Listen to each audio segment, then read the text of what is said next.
اعوذ باللہ السمیع العلیم من الشیطان الرجیم بسم اللہ الرحمن الرحیم والفجر وليال عشر والشفع والوتر والليل إذا يسر هل في ذلك قسم لذي حجر۔ حضرات محترم، تلك الایام نداولها بین الناس، اللہ بندوں کے درمیان اپنے دنوں کو پھیرتا رہتا ہے۔ ہماری زندگی میں بھی کئی دن اور راتیں گزر گئی اور کئی آنے والی ہے۔ ہم ان کا کہاں تک حق ادا کرتے ہیں، آج کی مجلس میں یہ بات عرض کرنی ہے۔ میرے عزیز بھائیو، ہمیں اپنی اہمیت کا احساس کرنا چاہیے کہ اللہ نے ہمیں کتنی عزت و شرف عطا فرمائی۔ اللہ رب العزت فرماتے ہیں وَلِلَّهِ جُنُودُ السَّمَاوَاتِ وَالْأَرْضِ لَا يَعْلَمُهَا إِلَّا هُوَ۔ زمین و آسمان کے اندر اللہ نے اتنی مخلوقات، اتنے لشکر بنائے ہیں، دنیا کا کوئی انسان نہ جان سکا ہے نہ کبھی جان سکے گا۔ لیکن یہ ایک حقیقت ہے کہ اللہ رب العزت نے سب سے زیادہ اپنی مخلوقات میں سے جسے عزت اور شرف سے نوازا ہے وہ حضرت انسان ہے۔ سورۃ بنی اسرائیل کے اندر فرماتے ہیں اللہ رب العزت وَلَقَدْ كَرَّمْنَا بَنِي آدم، میں نے آدم کی اولاد کو ساری جتنی بھی مخلوقات ہیں، وہ فرشتے ہیں، جن ہیں، چرندے ہیں، پرندے ہیں، درندے، سب پہ فضیلت عطا کی ہے۔ اور ساخت کے اعتبار سے اللہ نے قسمیں اٹھا کے کہا کہ وَالتِّينِ وَالزَّيْتُونِ وَطُورِ سِينِينَ وَهَذَا الْبَلَدِ الْأَمِينِ، مجھے تین کی قسم ہے، انجیر یہ انبیاء کی سرزمین شام کا پھل ہے، زیتون یہ فلسطین اور شام کے اندر یہ ان کا قومی پھل گنا جاتا ہے۔ حقیقتاً ان عزت والے شہروں کی قسم اٹھا کے کہا وَطُورِ سینا، طور سینا وہ پہاڑ ہے جہاں اللہ نے موسیٰ علیہ السلام کو نبوت سے نوازا، جہاں پہ اللہ رب العزت نے انہیں تورات عطا کی، جو اللہ کی عزت والی کتابوں میں ایک بہترین کتاب تھی۔ اللہ طور سینا کی قسم اٹھاتے ہیں وَهَذَا الْبَلَدِ الْأَمِينَ، امن والے شہر مکہ جہاں محمد الرسول اللہ پیدا ہوئے، اللہ نے وہاں نبوت سے نوازا، اور قرآن کریم کا نزول کا آغاز جہاں ہوا۔ ان چاروں عزت والی بستیوں کی قسم اٹھانے کے بعد اللہ فرماتے ہیں لَقَدْ خَلَقْنَا الْإِنسَانَ فِي أَحْسَنِ تَقْوِيمٍ، میں نے انسان جیسا خوبصورت کسی کو نہیں بنایا۔ لیکن انسان نے کیا کیا؟ وہ اگلی آیت پڑھ کے انسان کو کانپ جانا چاہیے ثُمَّ رَدَدْنَاهُ أَسْفَلَ سَافِلِينَ، یہ اپنے اعمال، اپنے افعال، اپنے کردار، اپنے معاملات کی وجہ سے جو سب سے بلند و برتر تھا، یہ سب سے زیادہ ذلیل اور رسوا ہو گیا، العیاذ باللہ۔ ثم رددناہ اسفل سافلین، وہی انسان جسے اللہ نے عزت و شرف سے نوازا، یہ اپنے کردار کی وجہ سے اسفل سافلین، اسفل کہتے ہیں نیچی جگہ، سافلین سب سے نیچی، یعنی یہ انسان جو ہے درندوں پرندوں چرندوں سے بھی نیچے گر گیا، العیاذ باللہ۔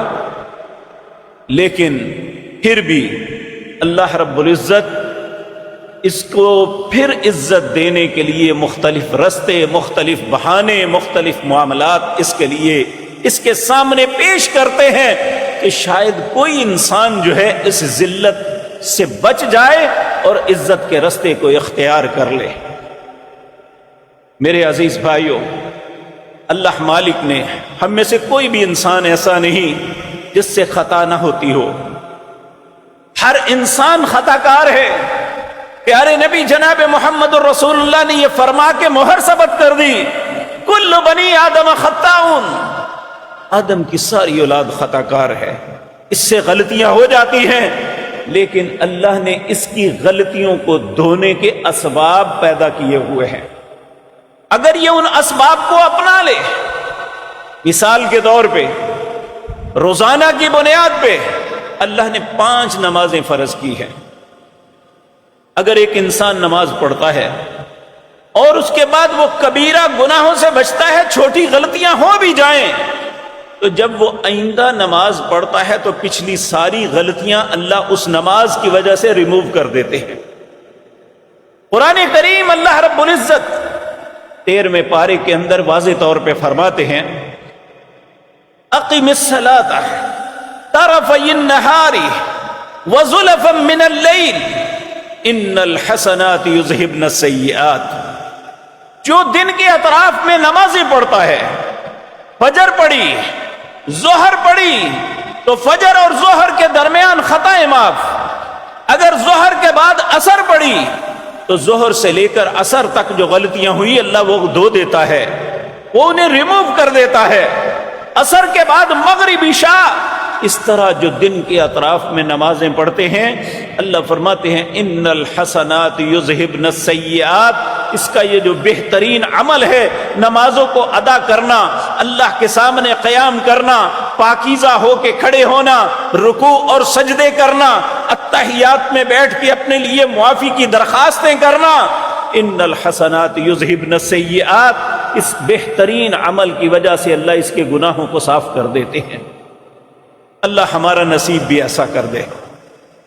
اس کے بعد آج ہم جمعے کے لیے جمع ہیں۔ نبی کریم صلی اللہ علیہ وسلم نے فرمایا الجمعۃ الی الجمعہ، ایک جمعے سے دوسرے جمعے تک اگر خدا نخواستہ کسی وجہ سے انسان کی خطائیں رہ گئی ہیں، کہا وہ جمعہ ادا کرنے سے وہ پورے ہفتے کے اندر جو خطائیں ہیں اللہ انہیں معاف کر دیتا ہے۔ لیکن اس کے لیے آداب جمعہ، اس کو ملحوظ خاطر رکھنا یہ فرض ہے۔ بھائی جان ادھر ہی بٹن ہے، یہی بٹن ہے اس کے، الجمعۃ الی الجمعہ کفارۃ، جمعہ سے لے کر آئندہ جمعے تک یہ کفارہ بن جاتا ہے۔ کس طرح؟ اگر جمعے کے آداب کو ملحوظ خاطر رکھے۔ انسان آیا، اللہ کے گھر میں داخل ہوا، با وضو گھر سے آیا یا یہاں وضو کیا، اطمینان کے ساتھ بیٹھ کے اللہ اور اس کے رسول کی احکامات کو سنا، کسی سے بات نہیں کی، غور سے ساری باتیں سنتا رہا، اس سے سبق حاصل کرتا رہا، اور اس کے بعد اللہ کی توفیق سے نماز کو ادا کیا، تو نبی کریم صلی اللہ علیہ وسلم نے فرمایا اس جمعے سے اس جمعے آئندہ 3 دن 10 دنوں کی اللہ خطاؤں پہ قلم پھیر دیتے ہیں۔ یہ اللہ نے پروسیس بنائے ہیں انسان کے لیے، لیکن کون کتنے خوش نصیب ہیں جو اس پروسیس سے گزرتے ہیں۔ دن میں 5 نمازیں ادا کرنی، جمعے کے بعد جمعہ ادا کرنا، اور یہ پروسیس اللہ ہم سے کوئی بگاڑ یا ہمیں پٹیک نہیں ڈال رہا، یہ ہمارے اپنی خیر، اپنی عزت اور شرف کو بچانے کے لیے اللہ نے ہمیں یہ پروسیس دیا ہے۔ اگر اس سے گزرو گے تو ذلت سے بچ جاؤ گے، عزت اور شرف ملتا رہے گا۔ اللہ رب العزت ہمیں توفیق دے دے۔ پھر اس کے بعد سال کے بعد ایک مہینہ آتا ہے جو اب سے 2 مہینے پہلے گزر گیا، رمضان المبارک۔ تو نبی کریم صلی اللہ علیہ وسلم نے اس میں اللہ کی طرف سے جو ہمیں حکم دیا گیا وہ روزہ رکھنا ہے۔ روزہ ہم پہ فرض ہے، اور ان فرائض کو پورا کرنا ہی۔ اگر نہ کریں گے تو ذلت تو کیا، انسان جہنم کا قیدی بن جائے گا۔ لیکن اگر ان فرائض کو ادا کر لے گا تو آپ نے رمضان المبارک میں یہ بات سنی۔ میں پھر عرض کرتا ہوں، نبی مکرم صلی اللہ علیہ وسلم نے فرمایا من صام فی رمضان ایمانا واحتسابا غفر له ما تقدم من ذنبی، جس نے رمضان کے روزے رکھے 2 شرطوں کے ساتھ، ایمان کی حالت میں، اللہ اور اس کے رسول کے حکم کو مانتے ہوئے، اور اپنا محاسبہ کرتے ہوئے اللہ پچھلے گناہوں کو معاف کر دیں گے۔ غفر لہ ما تقدم من ذنبہ، رات کا قیام نفل ہے تو کہا جس نے من قام فی رمضان، رمضان کی رات کو قیام کیا ایمانا واحتسابا، ایمان کی حالت میں اور اپنا محاسبہ کرتے ہوئے، اللہ سے اجر کی امید رکھتے ہوئے، غفر لہ ما تقدم من ذنبہ، اللہ اس کے پچھلے گناہ معاف کر دیں گے۔ اب ایک موقع پھر اللہ دے رہا ہے ہمیں، وہ کل سے ہم اس میں داخل ہو چکے ہیں، وہ ہے عشرہ ذی الحج۔ اللہ نے ان دنوں کی قسم اٹھائی سورۃ فجر کے اندر، والفجر ولیال عشر، مجھے فجر کی قسم ہے اور 10 راتوں کی قسم۔ ائمہ مفسرین اس بات پہ متفق ہیں، اس سے المراد عشرہ ذی الحج، ذی الحج کے پہلے 10 دن ہیں۔ نبی مکرم صلی اللہ علیہ وسلم نے فرمایا ما من ایام افضل عند اللہ، اللہ کے نزدیک جتنے دن بنائے ہیں، اگر شمسی اعتبار سے دیکھا جائے تو سال 365 دنوں کا ہے، اگر قمری اعتبار سے اسلامی سال جو جسے کہتے ہیں اگر اسے گنا جائے تو 358 یا 360 دن بنتے ہیں، یہ ایک سال کے۔ تو اللہ نے فرمایا ان 360 دنوں کے اندر اس سے بہتر اللہ نے کوئی دن بنائے ہی نہیں، اس میں بہتری کیا ہے؟ تو پھر فرمایا اس کے اندر عمل کرنا اللہ کو اتنا محبوب ہے اور کسی دنوں میں نہیں۔ آپ دیکھیں ہم نے رمضان گزارا، اس میں رمضان کی راتوں کو بھی گزارا، لیلۃ القدر بھی دیکھی، اور بہت سے لوگوں نے اس کی اللہ کی رحمتوں کو سمیٹا، یہ اپنی جگہ ہے، لیکن اللہ فرماتے ہیں اپنے پیارے حبیب جناب محمد الرسول اللہ کی زبان سے ہمیں بتایا ما من ایام افضل عند اللہ، ان دنوں سے افضل دن اللہ نے بنائے ہی نہیں، اور ان دنوں عمل کرنا اللہ کے نزدیک سب سے بہترین ہے، اس سے بہتر کوئی عمل نہیں ہو سکتا۔ صحابہ نے رسول اللہ سے ایک بات سنی ہوئی تھی کہ اللہ کے رستے میں جہاد کرنا سب سے بلندتر عمل ہے۔ نبی کریم نے بھی فرمایا کہ اسلام کی کوہان، اس کی بلندی، اس کی چوٹی جہاد ہے۔ تو ایک شخص نے اپنی سادگی میں سوال کر لیا، اے اللہ کے رسول، آپ فرماتے ہیں ان دنوں عمل کرنا اس سے بہتر عمل کوئی نہیں ہے، کیا ولل جہاد فی سبیل اللہ، ان دنوں میں عمل کرنا جہاد سے بھی بہتر ہے؟ آپ نے فرمایا نعم ولل جہاد فی سبیل اللہ، جہاد سے بھی بہتر ہے۔ 3 دفعہ یہی بات ہوئی، چوتھی دفعہ آپ نے فرمایا الا، مگر وہ شخص خرج علی نفسہ و مالہ، جو نکلا اپنے گھر سے اللہ کے رستے میں قتال کرنے کے لیے، اپنا سارا مال لے کے گیا، اپنی جان لے کے گیا، نہ اس کا مال واپس آیا نہ جان واپس آئی، ممکن ہے وہ اس سے بہتر ہو، وگرنہ ان دنوں عمل کرنا سب سے بہتر ہے۔ کیوں؟ اس لیے کہ ان دنوں عبادات کی مائیں، جو سب سے بلندتر عبادات ہیں، ساری جمع ہو جاتی ہیں، نماز، روزہ، حج، قربانی اور صدقہ، اللہ کے رستے میں قربانی خرچ کرنا، یہ ساری عبادات ان 10 دنوں کے اندر اللہ کے ہاں جمع ہو جاتی ہیں۔ اور اب سوال یہ پیدا ہوتا ہے، اللہ نے ہمیں توفیق بخش دی، ہم ان دنوں تک پہنچ گئے، وگرنہ ہمارے کتنے بھائی ہماری بہنیں جو پچھلے ایام ذی الحج یہ ہمارے ساتھ موجود تھے، یا رمضان تک ہمارے ساتھ موجود تھے، یا آج سے 2 دن 1 دن پہلے ہمارے ساتھ موجود تھے، لیکن وہ آج اس دنیا میں نہیں ہیں۔ یہ بات مجھے اور آپ کو یاد رکھ لینی چاہیے۔ ہم سب کو زندگی ملی ہوئی ہے، لیکن صرف اس انسان کی پسندیدہ زندگی ہے جسے اللہ نے زندگی دی اور نیک عمل کرنے کی توفیق بخشی۔ اگر ہماری زندگی میں نیک عمل نہیں ہے تو ہماری زندگی اور ایک جانور کی زندگی میں کوئی فرق نہیں ہے۔ وہ بھی کھانے پینے کے لیے، عیاشی کے لیے زندگی بسر کرتا ہے، ہم بھی وہی۔ ہماری زندگی تب انسانیت کی معراج ہے، بلندی ہے۔ اللہ کے ہاں باعزت زندگی وہ ہے جس میں نیک عمل ہوں۔ حضرت سیدنا عبداللہ بن مسعود رضی اللہ تعالیٰ عنہ کہتے ہیں، میں اس دن جب میں کوئی اچھا عمل نہیں کر سکا، میں سمجھتا ہوں آج کا دن میرا سب سے زیادہ خسارے میں گزرا ہے۔ تو ہم کتنے خسارے میں مبتلا ہوتے ہیں۔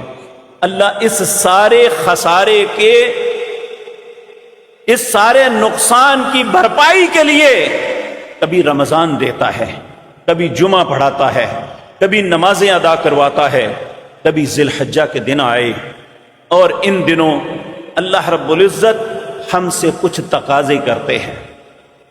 جس مقصد کے لیے پیدا کیا کہا اس کے لیے جٹ جاؤ۔ نبی کریم صلی اللہ علیہ وسلم آپ اتنا نیک عمل کرتے کہ اور دنوں میں، حالانکہ رسول اللہ کی زندگی ساری ہی عبادات پہ عبارت ہے، آپ تہجد بھی پڑھتے، آپ اشراق بھی پڑھتے، نمازوں کو چھوڑنے کا تو تصور ہی نہیں۔ کبھی با جماعت زندگی میں ایک یا دو مرتبہ چھوٹی تو کسی وجہ سے چھوٹی تو بد دعا دی کہ جن کی وجہ سے نماز سے ہم با جماعت نماز سے لیٹ ہوئے، اللہ ان کے گھروں کو آگ سے بھر دے۔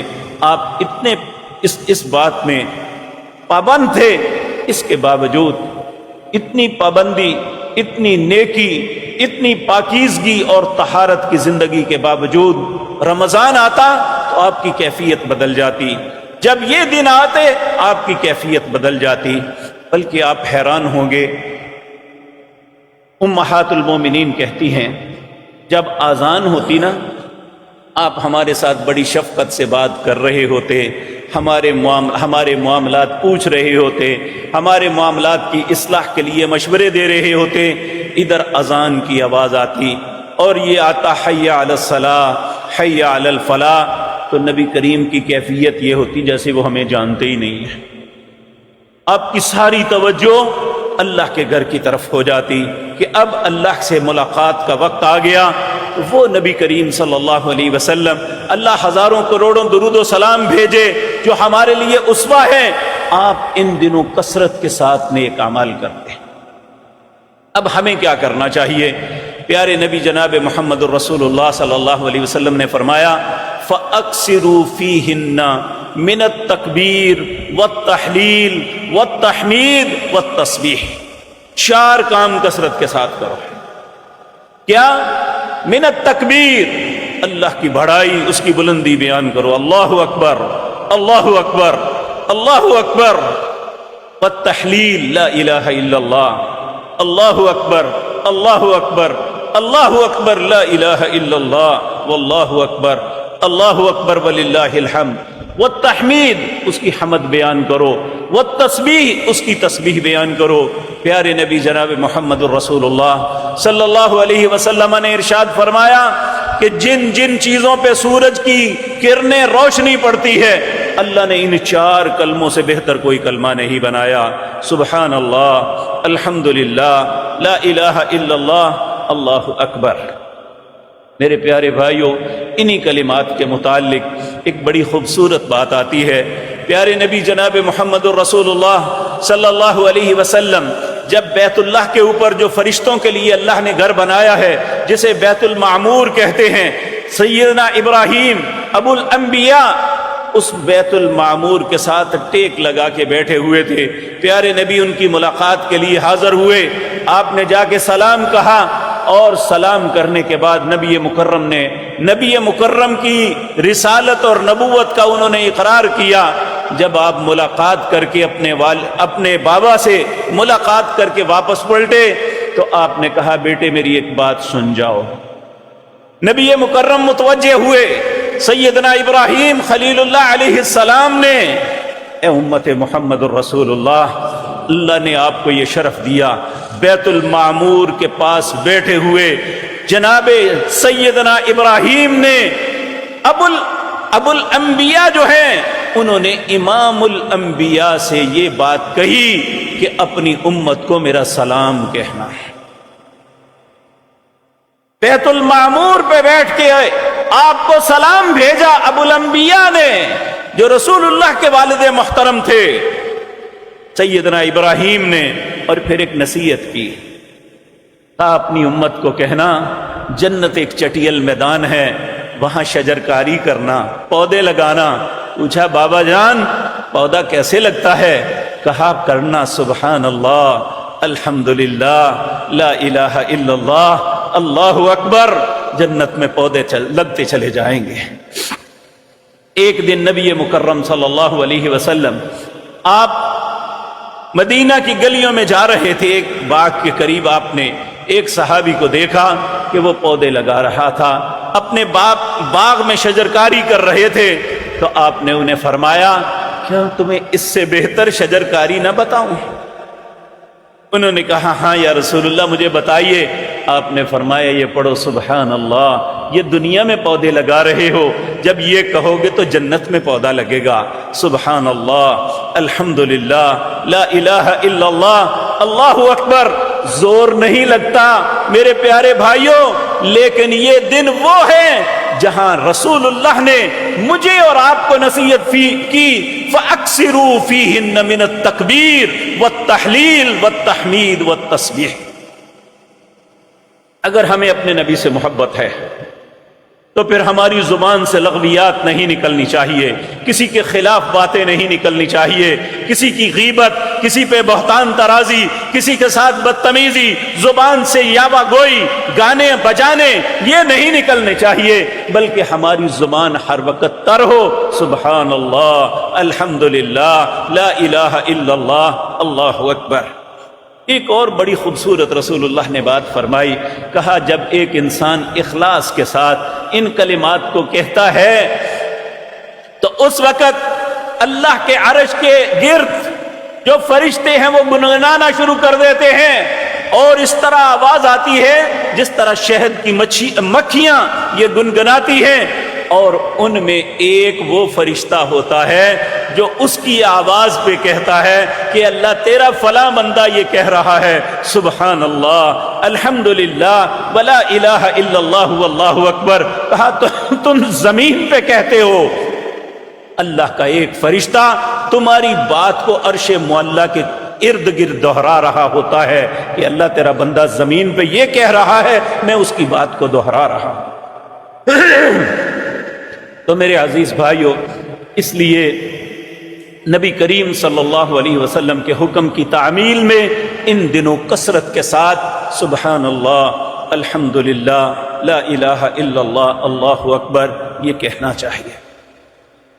اس کے علاوہ نبی کریم صلی اللہ علیہ وسلم آپ سے امہات المومنین بیان کرتی ہیں کہ نبی مکرم ہر مہینے 3 روزے رکھتے، ایام بیز کے 13، 14 اور 15 چاند کی تاریخ، اسے ایام بیز کہتے ہیں، اور آپ محرم، عاشوراء محرم 10 محرم کا روزہ رکھتے، اور ذی الحج کے 9 روزے رکھتے ہیں،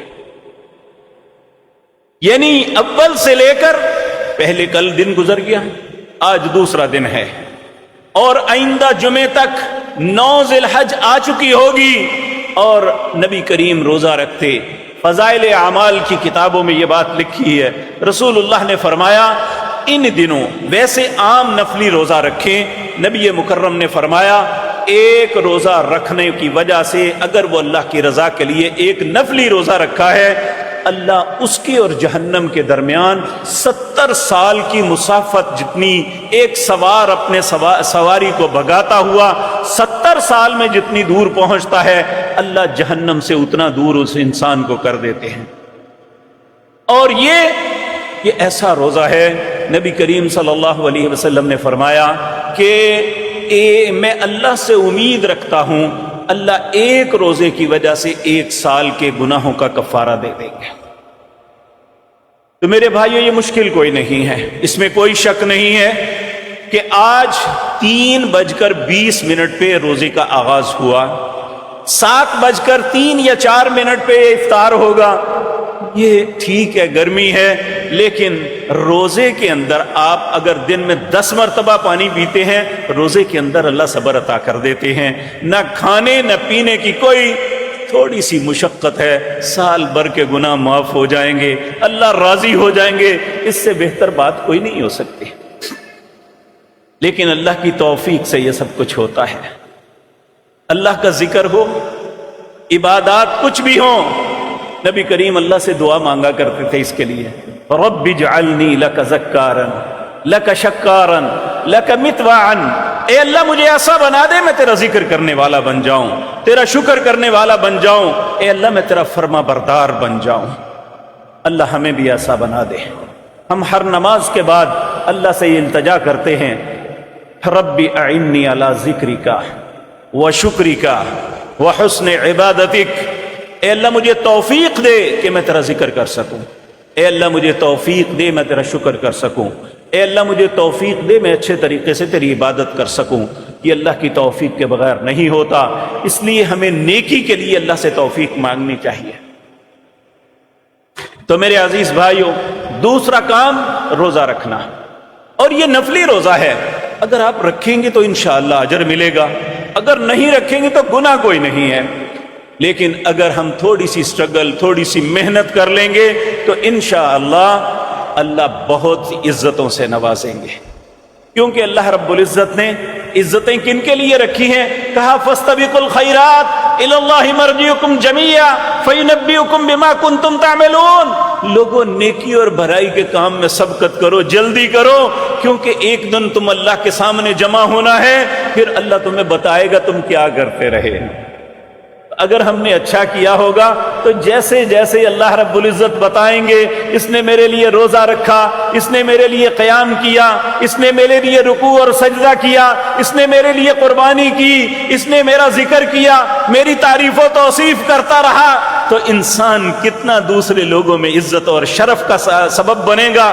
اگر اسی وقت العیاذ باللہ اللہ ہم سب کو اپنی پناہ میں رکھے، ایسے وقت سے محفوظ رکھے، اگر اللہ کہیں گے اس نے فلاں گندا کام کیا، فلاں غلاظت کی، زبان سے یہ بکا، یہ ایسے کیا، تو اس وقت کیا ذلت ہوگی۔ اللہ اس وقت کی ذلت سے ہر مسلمان کو محفوظ رکھے۔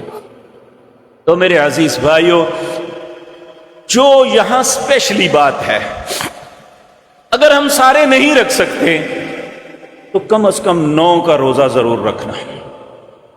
نبی کریم صلی اللہ علیہ وسلم نے فرمایا، یہ یوم العرفہ کا روزہ جو ہے، 9 ذی الحج کا روزہ، یہ میں امید رکھتا ہوں اللہ سے کہ 1 سال پیچھے جو گزر چکا اور 1 سال آئندہ آنے والا، اللہ 2 سالوں کے گناہوں کا کفارہ عطا فرما دے گا۔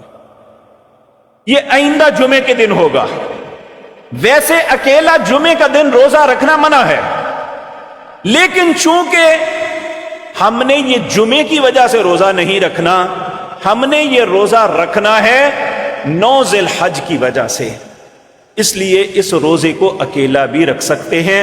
علماء کا اس بات پہ اتفاق ہے۔ ہاں اگر کوئی ساتھ ملاتا ہے کہ میں جمعرات کا بھی رکھ لوں تو اچھی بات ہے، لیکن اگر وہ اکیلا روزہ جمعے کا رکھے گا 9 ذی الحج کی وجہ سے تو وہ اس طرح رکھ سکتا ہے۔ تو اللہ ہمیں توفیق دے کہ کم از کم ہم وہ روزہ تو کبھی نہ چھوڑیں، خود بھی، اپنے اہل و عیال کو بھی ترغیب دیں، اپنے بچوں کو، اپنے بڑوں کو، آپ جہاں جہاں کام کرتے ہیں اس بات کی ترغیب دیں۔ آپ کی ترغیب کی وجہ سے جتنے لوگ آپ کے کہنے پہ یہ عمل کریں گے، انشاءاللہ جہاں ان کے روزے کا انہیں اجر ملے گا، اللہ آپ کو بھی اجر عطا فرمائیں گے، کیونکہ آپ نے رغبت دلائی، آپ نے اسے کہا، آپ کی وجہ سے اس نے روزہ رکھا، اللہ آپ کو آپ کے اپنے روزے کا بھی اجر دے گا، اور انشاءاللہ وہ جتنے لوگ آپ کے کہنے پہ رکھیں گے انشاءاللہ اللہ اس کا اجر بھی آپ کو عطا کریں گے۔ اس لیے جس طرح شیطان اس کی ذریت برائی کو پھیلاتی ہے، من شر الوسواس الخناس الذي يوسوس في صدور الناس من الجنة والناس، لوگوں کے سینوں میں وہ برائیاں ڈالتے ہیں، لوگوں کو برائیوں کی طرف راغب کرتے ہیں۔ یہ شیطانوں کا کام ہے، انسانوں کے اندر بھی شیطان ہے، جنات کے اندر بھی۔ تو ہمیں اپنے نبی کا اچھا امتی بن کے خیر کو پھیلانا ہے۔ آپ دیکھیں، آپ جہاں جہاں بھی ہیں، کسی آفس میں کام کرتے ہیں، کسی دکان پہ دکانداری کرتے ہیں، کسی فیکٹری کو چلاتے ہیں، کتنے ہی لوگ آپ سے محبت کرتے ہیں، آپ کے زیر اثر ہیں، آپ کے کہنے کو مانتے ہیں اور آپ کی بات کا وزن رکھتے ہیں۔ تو میرے بھائیوں، جہاں جہاں آپ کا رسوخ ہے، ہمیں نیکی کو آگے پھیلانا چاہیے۔ کل قیامت کے دن جہاں آپ اپنے اچھے اعمال کو لے کے اللہ کے حضور پیش ہوں گے، بہت سے اعمال بادلوں کی طرح آپ کے پاس آئیں گے، آپ حیران ہوں گے یہ کہاں سے آ گئے؟ اللہ کہے گا جن جن کو نیکی کی ترغیب دی تھی، انہوں نے آپ کے کہنے پہ نیکی کی تھی، اس کا اجر اللہ آپ کو عطا کر رہا ہے۔ تو اللہ رب العزت ہم سب کو نیکی کرنے اور نیکی پھیلانے کی توفیق عطا فرما دے۔ اسی طرح میرے عزیز بھائیوں، حضرت ابو ہریرہ رضی اللہ تعالی عنہ اور سیدنا عبداللہ بن عمر رضی اللہ تعالی عنہما، یہ دونوں ان دنوں بازاروں میں نکل جاتے ہیں۔ ہمارے معاشرے میں اس کا رواج ہی نہیں ہے۔ سچی بات یہ ہے، اس کا سبب کہ ہمارے اکثر مسلمان بھائیوں بہنوں کو اس کی فضیلت کا علم نہیں کہ یہ دن کون سے ہیں جو گزر رہے ہیں۔ حضرت عبداللہ بن عمر رضی اللہ تعالی عنہما اور سیدنا ابو ہریرہ، یہ دونوں ان دنوں بازاروں میں نکل جاتے ہیں۔ جب بازار اپنے جوبن پہ ہوتا تو وہاں بلند آواز سے تکبیرات پڑھنی شروع کر دیتے، اللہ اکبر اللہ اکبر اللہ اکبر لا الہ الا اللہ واللہ اکبر اللہ اکبر وللہ الحمد اللہ اکبر کبیرا والحمد للہ کثیرا وسبحان اللہ بکرۃ واصیلا۔ تو سارے بازار میں ایک شور مچ جاتا۔ عربوں میں ایک بات ہے کہ ان میں بہت سے اہل ثروت اپنی گاڑی کے اوپر ڈیک لگا کے ہم لوگوں کو گانے سناتے ہیں۔ وہ عشرہ ذی الحج کے دنوں میں سارا دن سڑکوں پہ ان کی گاڑیاں گھومتی ہیں اور تکبیرات بلند کرتی ہیں۔ جو سنتا ہے وہ فوراً اس کی زبان پہ بھی جاری ہو جاتے ہیں، اللہ اکبر لا الہ الا اللہ واللہ اکبر وللہ الحمد۔ اللہ ہمیں بھی توفیق عطا فرمائے۔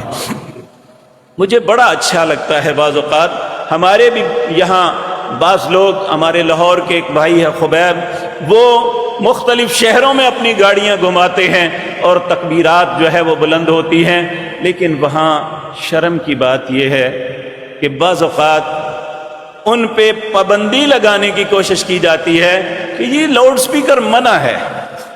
کیا گانوں کے لیے منع نہیں ہے؟ ناچنے کے لیے یہاں کوئی قانون نہیں ہے؟ کیا اللہ کی تکبیرات بلند کرنے کے لیے ہی پابندی ہے؟ اس لیے ارباب اختیار کو اس بات پہ شرم کرنی چاہیے کہ اگر کوئی اللہ کا نام لیتا ہے تو اس پہ FIR درج کرتے ہو۔ اگر کوئی ناچتا گاتا ہے، پٹاخے چلاتا ہے، پورے محلے کو جو ہے انہیں آوازار کر دیتا ہے، تو اس پہ کوئی حد نہیں ہے۔ آپ نے بھی اللہ کی عدالت میں پیش ہونا ہے، یہ اختیار ہمیشہ نہیں رہے گا۔ اللہ کی عدالت میں آپ کو بھی اپنے معاملات کا جواب دینا پڑے گا۔ تو میرے عزیز بھائیوں، یہ تکبیرات مسلسل ہمیں پڑھنی چاہیے، بلکہ اپنے موبائلوں پہ جو ہم نے مختلف جو ہے بیلز لگائی ہوئی ہیں، ان دنوں جب موبائل پہ گھنٹی بجے تو یہی آئے، لبیک اللہم لبیک اللہ اکبر لا الہ الا اللہ واللہ اکبر وللہ الحمد۔ اور اس کے ساتھ جب ایسی آوازیں نکلتی ہیں، آپ دیکھیں نا، روڈ پہ ہم سفر کرتے ہیں، آگے کوئی گاڑی آتی ہے، اس پہ مختلف فضول اشعار لکھے ہوتے ہیں، ہم ان اشعار کو پڑھتے ہیں چاہتے نہ چاہتے ہوئے بھی۔ اگر کوئی گاڑی آتی ہے اس میں بسم اللہ توکلت علی اللہ لکھا ہوتا ہے، یا کوئی اور اللہ کا نام، اللہ کے خوبصورت نام، نبی مکرم پر درود کی بات لکھی ہوتی ہے، تو ہم دیکھتے ہی فوراً انسان پڑھتا ہے اس نے، لکھنے والے نے اپنے نامہ اعمال میں اچھائی یا برائی مسلسل جمع کر رہا ہے۔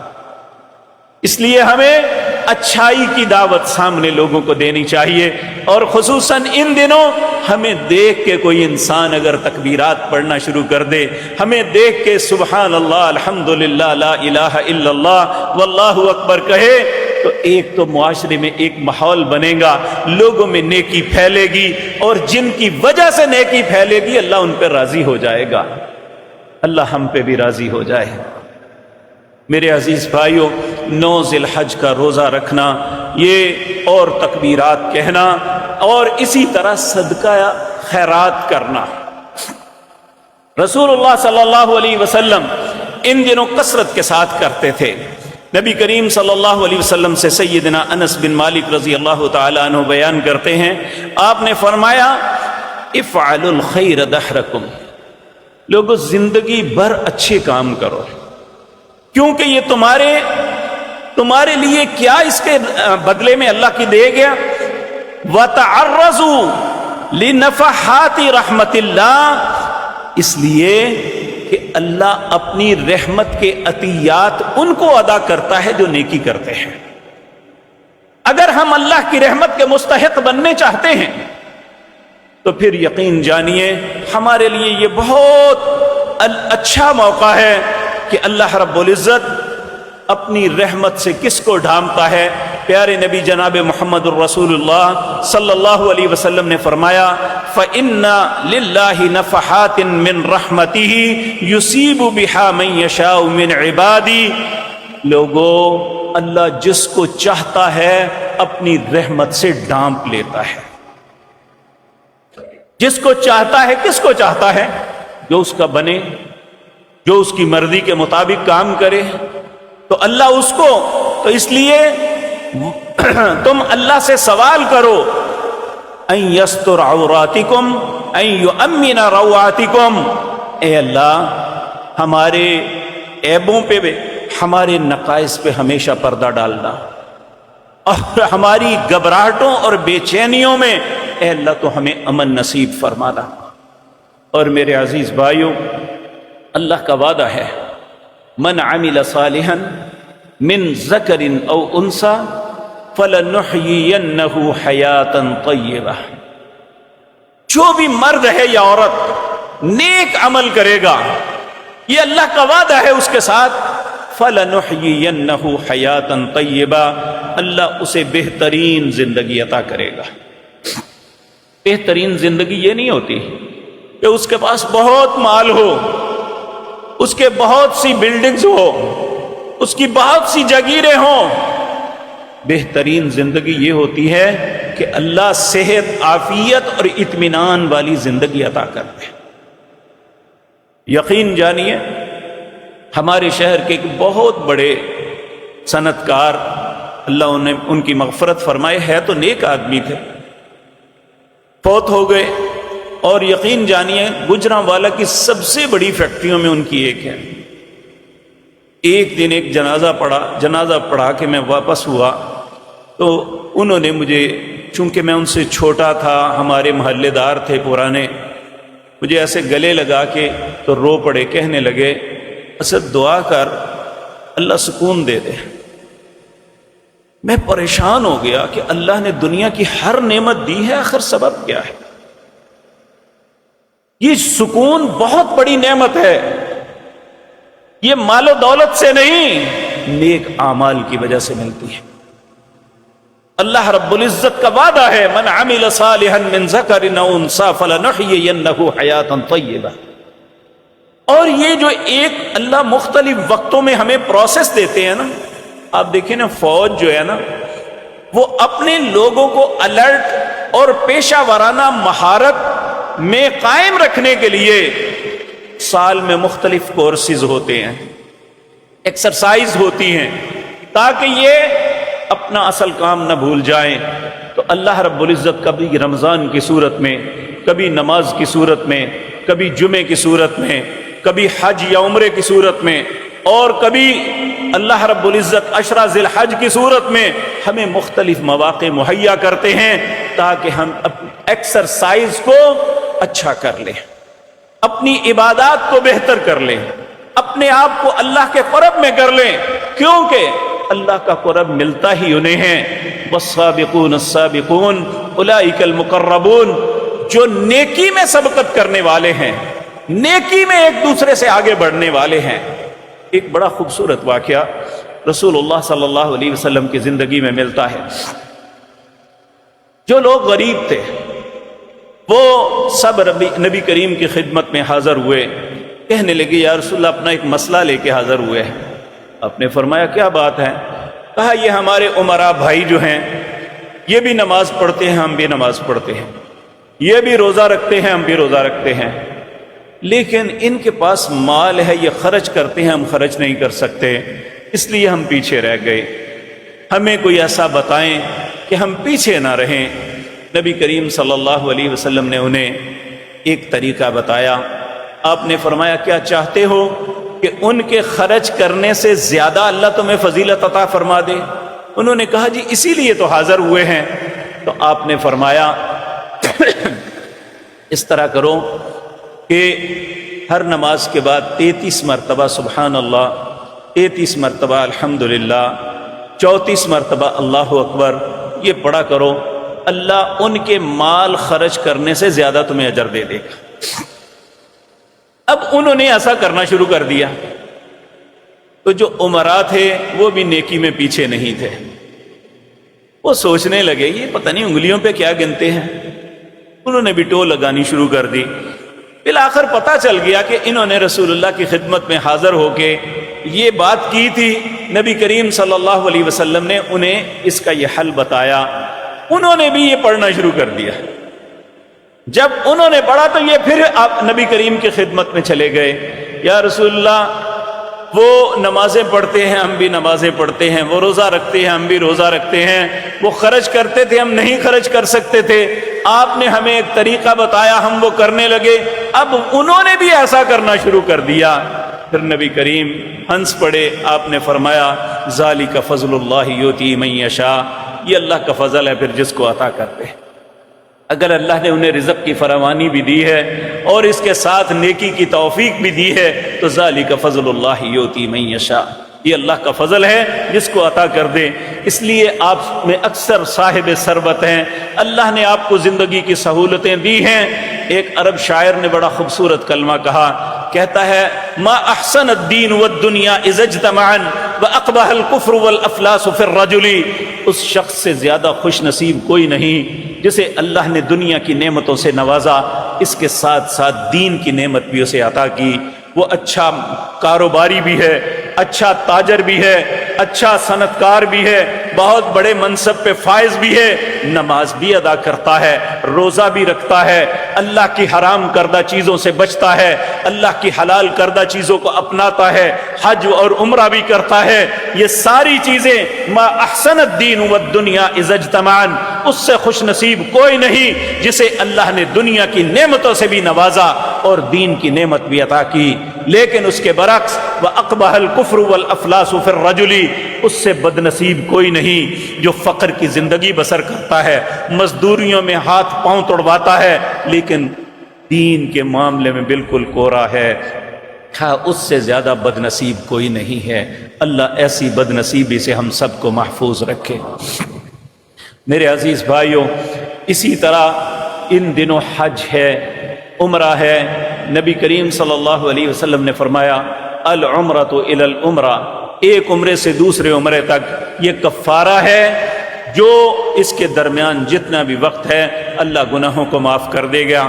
پھر اگر وہ حج کرتا ہے، جس طرح ہمارے بہت سے بھائی اللہ ان کے حج کو قبول فرمائے، جو آج بیت اللہ میں اس کے ارد گرد طواف کر رہے نظر آتے ہیں، وہاں کی باتیں پوچھتے نظر آتے ہیں، کچھ ابھی جانے والے ہیں جو 2-3 دن تک یعنی 31 تک آخری فلائٹیں ہیں، وہ اللہ کے گھر میں جائیں گے، حج کریں گے۔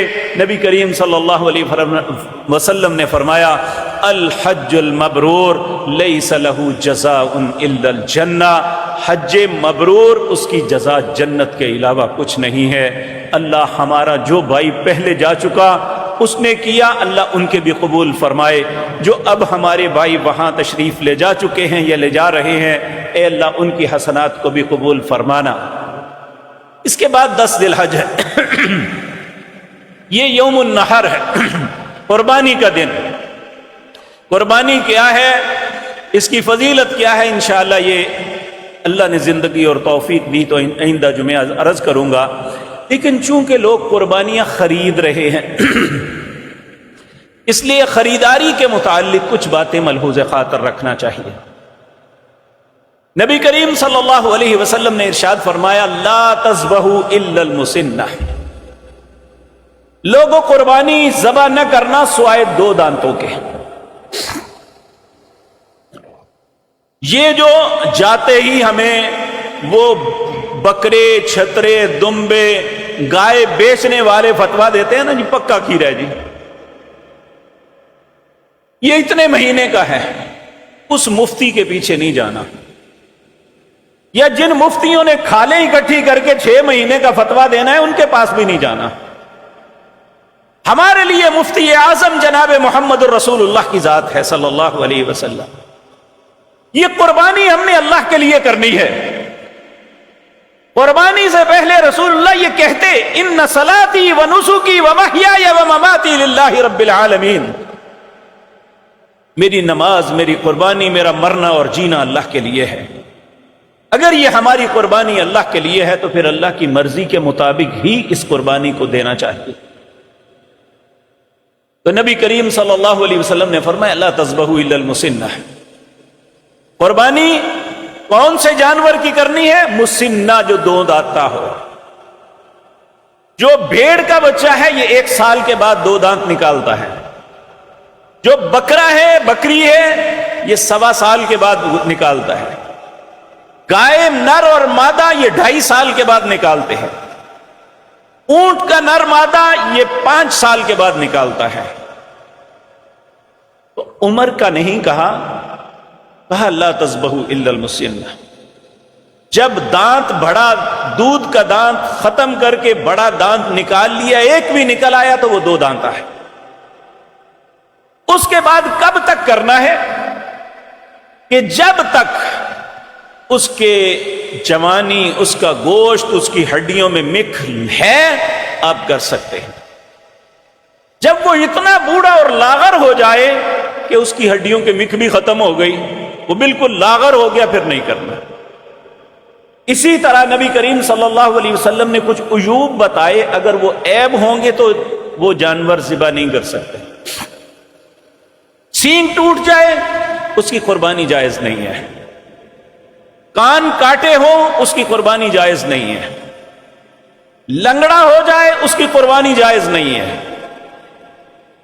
اسی طرح کوئی بیماری ایسی لگ گئی ہے جس کی جو بیماری ظاہر ہے اور وہ جانور کھا پی بھی نہیں سکتا، ایسے جانور کی بھی قربانی جائز نہیں ہے۔ اس لیے میرے عزیز بھائیو اب آپ نے خریداری کرنی ہے۔ دوسری بات، ایک بہت زیادہ بحث نکلی ہوئی ہے یہاں ہمارے ملک میں، جی بھینس کی قربانی، یاد رکھیں سورۃ اعراف کے اندر نبی کریم نے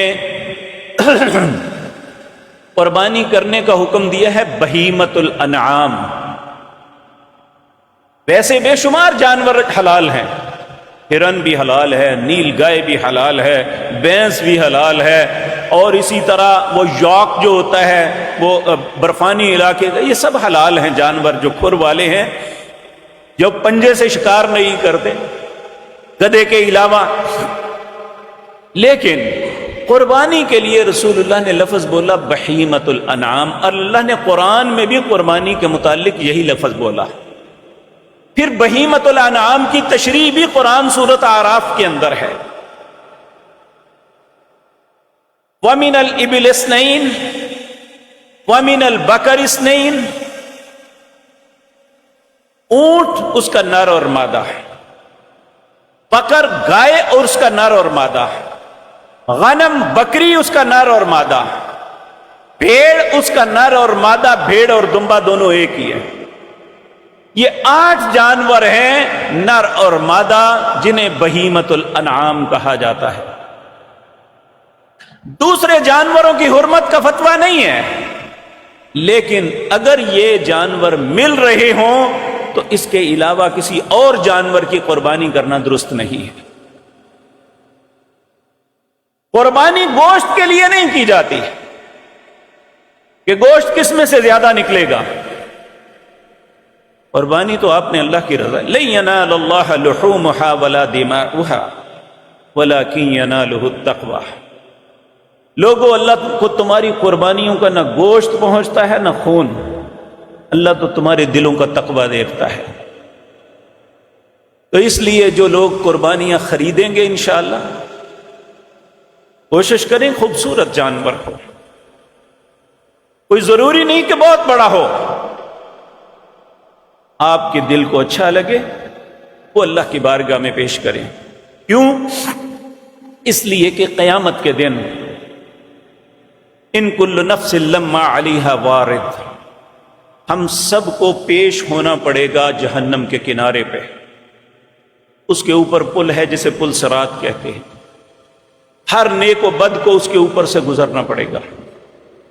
اہل ایمان، اللہ نے تمہارے لیے یہ قربانیاں سواری بنائی ہیں جو پل صراط سے تمہیں پار جنت تک لے جائیں گے۔ اس لیے قربانی اچھی کرو، لیکن جتنی استطاعت ہے اس سے بڑھ کے نہیں ہونی چاہیے، دکھلاوا نہیں ہونا چاہیے، اور اس پہ غبارے لگا کے بازاروں میں پھرانا یہ کوئی مستحسن عمل نہیں ہے۔ کل قیامت کے دن اللہ نے کہا لوگوں کو دکھاتے تھے جاؤ ان سے اجر لے لو، کیا کہیں گے پھر؟ کیونکہ بہت سے لوگ ایسے ہوں گے قیامت کے دن وہ بہت سے اعمال لے کے اللہ کی بارگاہ میں پیش ہوں گے، اللہ انہیں کہیں گے وہ لوگ کھڑے ہیں جن کو دکھانے کے لیے تو نے کیا تھا، ان سے جا کے بدلہ لے لو، میرے پاس تیرے لیے کچھ نہیں ہے۔ تو اس لیے ہماری قربانی اگر اللہ کے لیے ہے تو پھر ہمیں لوگوں کو دکھانے کی کوئی ضرورت نہیں ہے، انہیں لوگوں سے واہ واہ کروانے کی کوئی ضرورت نہیں۔ آخری عرض یہ ہے، بہت سے ایسے بھائی ہیں جنہیں اللہ توفیق دیتا ہے، وہ بہت سی قربانیاں کرتے ہیں، اللہ اور توفیق دے۔ صحیح بخاری کے اندر روایت ہے، صحابہ کرام میں ایسے اہل ثروت جو ہوتے تھے نا، جنہیں زیادہ قربانیاں کرنے کی توفیق اللہ دیتا تھا، وہ کیا کرتے تھے کہ قربانی خرید کے اپنے غریب رشتہ داروں کے گھر بھیج دیتے کہ آپ قربانی کریں۔ اس کا کیا فائدہ ہوگا؟ ہم تھوڑا سا گوشت بھیج دیں یا اپنے دروازے پہ چمگھٹا لگا کے لوگوں میں تقسیم کریں کہ سارے محلے کو پتہ چلے کہ ہم نے اتنی قربانیاں کی ہیں، اس سے بہتر یہ ہے کہ ہمارے وہ غریب رشتہ دار، ہمارے وہ غریب ملازم جو نہیں کر سکتے، ہم ایک ایک قربانی ان کے گھر بھیج دیں، تاکہ اس کا فائدہ آپ کو کیا ہوگا؟ ایک تو آپ نے تحفہ دیا اپنے مسلمان غریب بھائی کو، اس تحفے کا اجر، قربانی کا اجر، اور اسی طرح اس غریب کے بچے بھی حوصلے میں آئیں گے کہ ہم نے قربانی کی، اور انہیں بھی اس قربانی کا اجر ملے گا، کتنے لوگوں کو فائدہ ہو جائے گا۔ اس لیے جو 8-8, 10-10, 12-12, 20-20 قربانیاں کرتے ہیں، میری ان سے التماس ہے کہ رسول اللہ کے صحابہ ایسا کرتے تھے، اگر آپ 1-2 کرتے ہیں تو فبہا۔ اسی طرح ایک عجیب بحث چلی ہوئی ہے، یہ قربانی کس پہ واجب ہے؟ جی گھر میں جس عورت کے پاس اتنا سونا ہے اس پہ قربانی واجب ہے، جس بچے کے پاس اتنے پیسے ہیں اس پہ واجب ہے۔ حالانکہ صحابہ کرام رضوان اللہ علیہم اجمعین وہ کہتے کہ گھر کے اندر ایک شخص قربانی کرے تو وہ سب کی طرف سے کفایت کرتے ہیں، تو اگر کوئی زائد کرتا ہے تو اس کی مرضی، لیکن دوسروں پہ واجب قرار دینا صرف اپنی کھالے لینے کے لیے، یہ درست نہیں ہے۔ تو اللہ رب العزت ہمیں رسول اللہ کے طریقے کو اپنانے اور اس کے مطابق عمل کرنے کی توفیق عطا فرمائے۔ اسی طرح میرے عزیز بھائیو، اکثر مسلمان تو اس بات کو جانتے ہیں کہ ذی الحج کے چاند طلوع ہونے سے پہلے بال غیر ضروری کاٹ لینے چاہیے، ناخن کاٹ لینے چاہیے، اس کے بعد قربانی کرنے کے بعد پھر یہ کاٹنے ہیں۔ یہ ہر اس شخص کے لیے حکم ہے جو قربانی کرنا چاہتا ہے، اور اس کے گھر والے بھی اسی زمرے میں آتے ہیں، بے شک وہ گھر میں سربراہ ہی قربانی کرتا ہے۔ لیکن اگر کوئی شخص کسی مجبوری کی وجہ سے نہیں کر پاتا تو اس پہ کوئی گناہ نہیں ہے، اگر ایسا کرے گا تو انشاءاللہ اجر ملے گا۔ ایک شخص وہ جو قربانی کرنے کی استطاعت ہی نہیں رکھتا، امام ترمذی رسول اللہ کا فرمان لے کے آئے ہیں کہ جو شخص ذی الحجہ کے چاند طلوع ہونے سے پہلے اپنے ناخن اور بال کاٹ لیتا ہے، پھر 10 دن یہ کام نہیں کرتا اور قربانی والے دن جا کے پھر کرتا ہے، تو اس کو اس عمل کی وجہ سے اللہ قربانی کا ثواب عطا کر دیں گے۔ تو یہ کچھ باتیں ان دنوں کے متعلق تھی۔ اللہ ہم سب کو، کہنے والے کو اور سننے والوں کو توفیق عطا فرمائے کہ ہم ان دنوں کی قدر کرتے ہوئے نیکی کے ساتھ یہ دن گزاریں، تاکہ جب اللہ کی بارگاہ میں جائیں اللہ ہمارے اعمال کی ہمیں خبر دے تو ان میں خوبصورت باتیں نکلیں۔ اقول قولی ھذا واستغفر اللہ۔